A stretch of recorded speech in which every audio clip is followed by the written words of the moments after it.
সত্য প্ৰমাণিত অসম লাইভৰ বাতৰি এনডিএত অন্তৰ্ভুক্ত BPF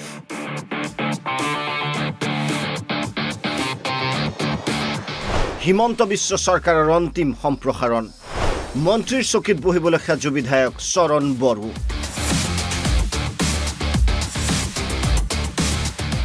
আকৌ এবাৰ প্ৰমাণ হ'ল অসম লাইভৰ বাতৰিৰ সত্যতা আনুষ্ঠানিকভাৱে এনডিএত অন্তৰ্ভুক্ত হ'ল হাগ্ৰামা মহিলাৰীৰ BPF মিত্ৰতাৰ প্ৰতিদান স্বৰূপে হিমন্ত বিশ্ব চৰকাৰত অন্তৰ্ভুক্ত হ'ব BPFৰ প্ৰতিনিধি মন্ত্ৰীসভাৰ 19 সংখ্যক মন্ত্ৰী হিচাপে শনিবাৰে শপত গ্ৰহণ কৰিব মাজবাটৰ বিধায়ক চৰণ বড়োৱে এই কথা স্বীকাৰ কৰিলে মুখ্যমন্ত্ৰী হিমন্ত বিশ্ব শৰ্মাই কালি মন্ত্ৰীসভাৰ সম্প্ৰসাৰণ হোৱাৰ সম্ভাৱনা আছে আমাৰ এখন আসন খালী আছিলে কিন্তু গোটেই গধূলিলৈকে আপোনালোকক মই অফিচত গৈ জনাব পাৰিম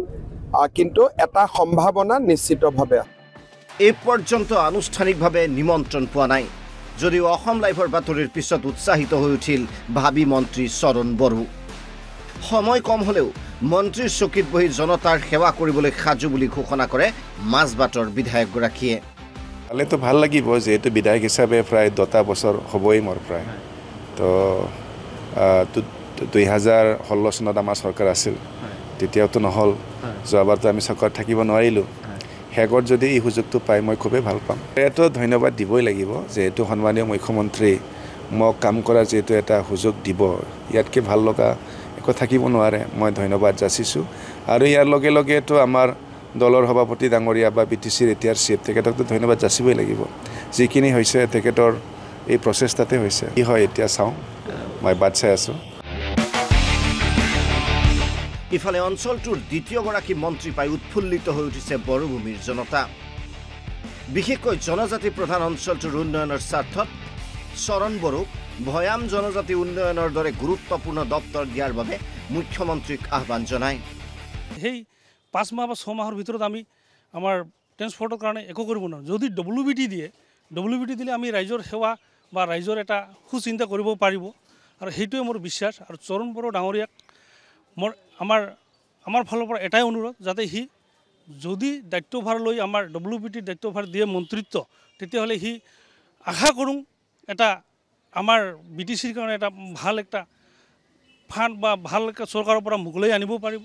আমি শুনা মতে চৰণ বড়ো ডাঙৰীয়াক ইতিমধ্যে অসম চৰকাৰে কেবিনেট মিনিষ্টাৰ অৰ্পণ কৰিছে তেখেতক আমি কোকৰাঝাৰ জিলা আক্ৰাছৰ পৰা শুভেচ্ছা জ্ঞাপন কৰিছোঁ হয় একেখিনি কথাকে কৈছোঁ আজি বেছি দিন নাই আৰু যেহেতু 6 মাস মাত্ৰ আৰু মানে অসম বিধানসভা নিৰ্বাচন আহি আছে আগন্তুক গতিকে তেনেকুৱা ভাল এটা ডিপাৰ্টমেণ্ট দিলে হয়তো ৰাইজৰ আশা আকাংক্ষাবিলাক পূৰণ কৰিব পাৰিল হয় লক্ষণীয়ভাৱে চৰণ বড়োৰ মন্ত্ৰিত্বই চৰকাৰক সম্পূৰ্ণ কৰাৰ সমান্তৰালভাৱে ৰাজ্যৰ ৰাজনীতিটো নতুন সমীকৰণ সৃষ্টি কৰিলে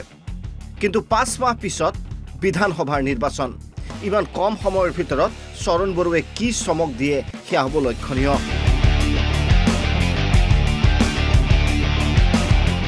জিতুমণি আৰু বিচিত্ৰৰ সহযোগত ৰমেন কলিতা ৰিপৰ্ট অসম লাইভ 24